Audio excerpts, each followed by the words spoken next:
Target with education में आपका स्वागत है। आइए आज बहुत से पॉइंट पर चर्चा करते हैं हम, और उसमें कुछ महत्वपूर्ण पॉइंट ये रहे। बीएड वाइस डीएड केस क्या होगा? जो बीएड डीएड का केस चल रहा है, मध्य प्रदेश, बिहार, छत्तीसगढ़, यूपी के शिक्षकों का क्या होगा? जो अपॉइंटेड हो चुके हैं, क्या उनको बाहर निकाला जाएगा? बिहार के हाई कोर्ट ने उनको बाहर कर दिया है, तो क्या वो बाहर ही हो जाएंगे?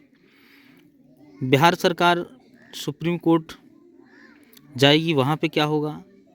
कोई भी शिक्षक नहीं होगा बाहर, या हो जाएगा, क्या होगा? इसके बारे में आइए चर्चा करते हैं।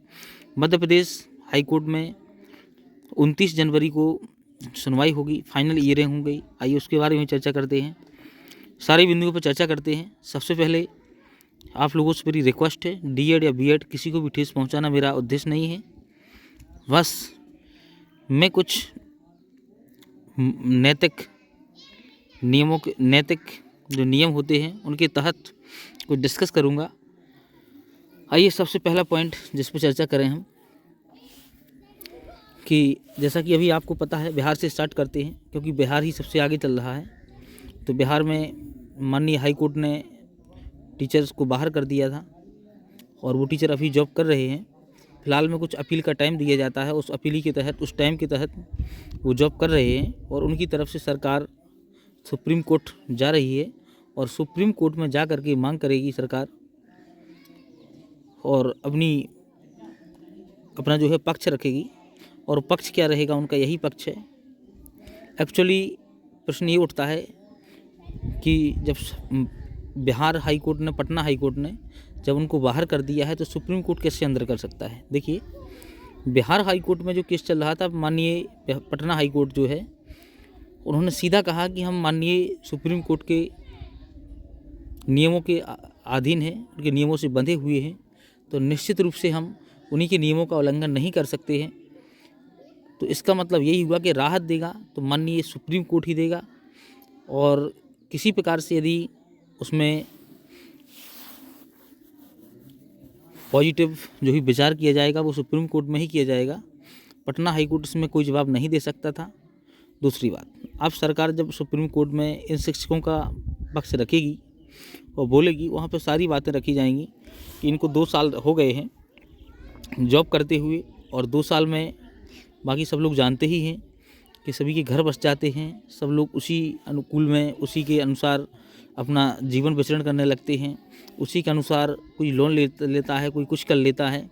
और हालांकि लोगों की गलती नहीं है, भले ही इनको सब्जेक्ट टू आउटकम रखा गया हो, लेकिन लोगों की गलती नहीं है।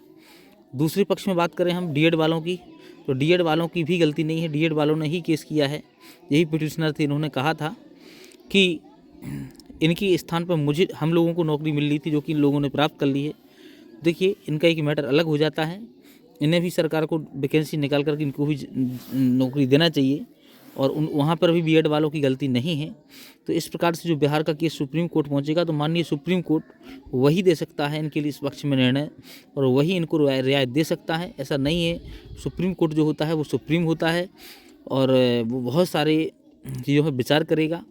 और ये जो निर्णय है, ये जो भूतवर्ती प्रभाव इसका यदि होता है, तो 2018 से ही सब लोग बाहर होंगे।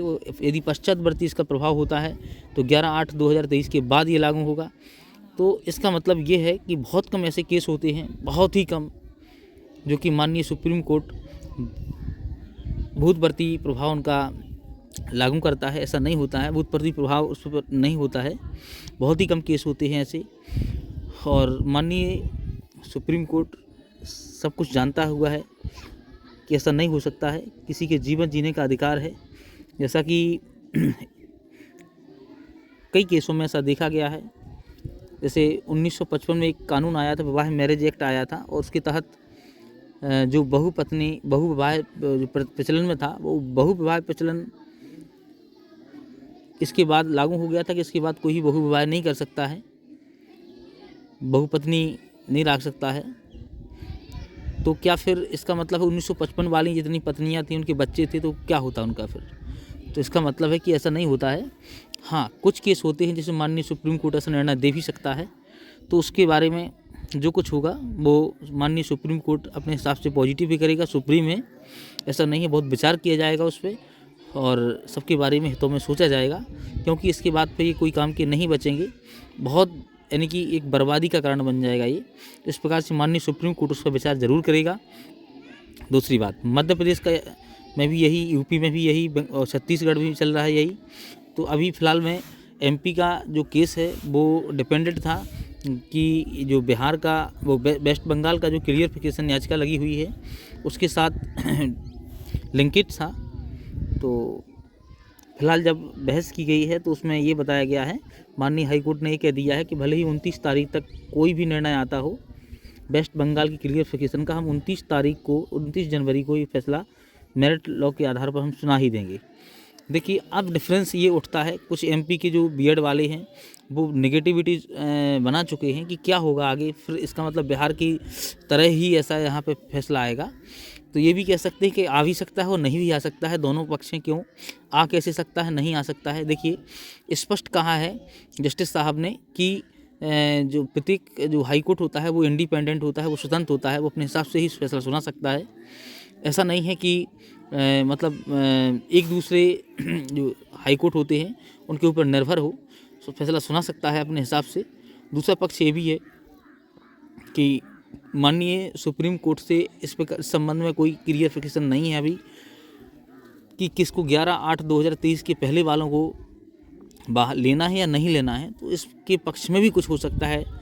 तो ऐसा कुछ भी नहीं है, फिलहाल में स्वतंत्र है, माननीय हाईकोर्ट स्वतंत्र है और जो भी फैसला आएगा वो अपने हिसाब से ही फैसला। अच्छा, दूसरा सेकंड कारण क्या था बिहार में, यहाँ पे क्या डिफरेंस था, बिहार में बीएड वालों को पार्टी विशेष तौर से नहीं बनाया गया हो, यहाँ पर बीएड वाले पार्टी हैं, सरकार पार्टी है और बीएड वाले स्वयं आईए लगा करके अपना केस लड़ रहे हैं। रही बात जो डीएड वाले हैं, तो डीएड वालों का क्या होगा, डीएड वाले सोच रहे होंगे कि हम लोगों के बारे में नेगेटिव बोल रहे, ऐसा कुछ नहीं है। देखिए आप लोगों का भी हक बनता है, सरकार चाहे तो आप लोगों को अलग से वैकेंसी निकाल करके ऐड करके उसी भर्ती प्रक्रिया के तहत बढ़ा करके और आपको भी भर्ती करवा सकती है सरकार और आपको भी जॉब दे सकती है। लेकिन बीएड जो अपॉइंटेड हो चुके हैं इनकी गलती कहीं कहीं दूर दूर तक नहीं है। अगर एनसीटी गाइडलाइन जारी ना करता और सरकार भर्ती ना कराती तो इनका कोई दोष नहीं था और ये भी कहीं और अपना जॉब दिख रहे होते या फिर जो जॉब में थे जहाँ पे उनका रूटीन बना हुआ था उसी रूटीन में रहते ये लोग। तो इस प्रकार से इनके साथ भी एक बड़ा क्वेश्चन मार्क लगा हुआ इनके जीवन के साथ। आपका भी जीवन का सवाल है, सरकार कुछ ऐसा रास्ता निकाले माननीय हाई कोर्ट सुप्रीम कोर्ट कि ताकि दोनों का काम बन जाए और दोनों लोग अपना आसानी से जीवन यापन कर सकें। हर प्रकार की अपडेट पाने के लिए चैनल को सब्सक्राइब करें। हाँ, और 29 जनवरी को जो फैसला आएगा इसके बाद यदि नेगेटिव फैसला आता है बीएड वालों की, बीएड की नेगेटिव आता है तो ये लोग इनकी एसएलपी लेकर के सरकार यानी कि इनका पक्ष लेकर के सरकार फिर से सुप्रीम कोर्ट जाएगी या फिर बीएड वाले स्वयं जाएंगे। देखते हैं आगे क्या होता है। जैसे जहाँ तक चांसेस हैं गवर्नमेंट ही जाएगी यदि नेगेटिव फैसला आएगा, यदि पॉजिटिव आता है तो यहीं पर वो केस ख़त्म हो जाएगा। यदि 11 अगस्त को कि माननीय सुप्रीम कोर्ट क्लियरिफिकेशन याचिका पर क्लियर कर देता है तो फिर यहीं पर फाइनल हो जाएगा वो। यदि क्लियर नहीं होता है तो फिर बाद में एमपी गवर्नमेंट या फिर एमपी के नवनियुक्त शिक्षक बीएड वाले अपॉइंटेड टीचर वो लोग भी जा सकते हैं। माननीय हाई कोर्ट के अभी फैसला के अधीन है वो लोग। जैसा फैसला माननीय जबलपुर हाई कोर्ट सुना देगा उसी के अनुसार ही आगे कदम रखा जाएगा। हर प्रकार की अपडेट पाने के लिए चैनल को सब्सक्राइब करें, बने रहिए हमारे साथ। जय हिंद। यदि किसी को किसी प्रकार की ठेस पहुंची है तो माफ़ी चाहता हूं।